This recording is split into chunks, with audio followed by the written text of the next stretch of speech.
I just found out my fiancé is still married to my brother. I-28M was supposed to be getting married in 6 months to the love of my life, Sarah, and 27F. We had been together for 3 years, and I genuinely thought she was my soulmate. We had our ups and downs, like any couple, but I never doubted her. Until last month, when my entire world fell apart.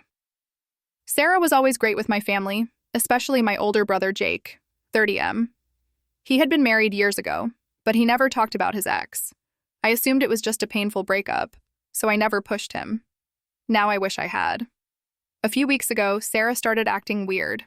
She was constantly on her phone, stepping out of the room to take calls, and shutting down conversations whenever I brought up the wedding.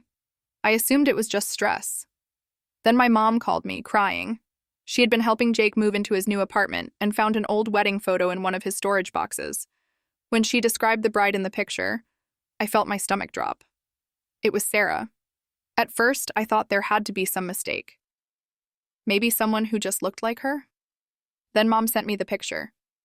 There she was, in a white dress, standing next to my brother, smiling, married.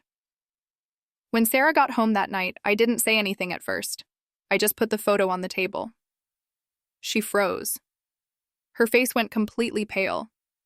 She didn't even try to deny it. She admitted she and Jake had been married 5 years ago.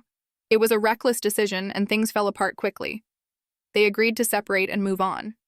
But then she told me something that made me feel like the biggest idiot on the planet. They never legally divorced. She was still married. To my brother. I was shaking. I asked her how she could do this, not just to me, but to our entire family. Did she ever plan on telling me? Or was I just supposed to find out when we went to file for our marriage? She said she wasn't sure how to bring it up and assumed Jake had already taken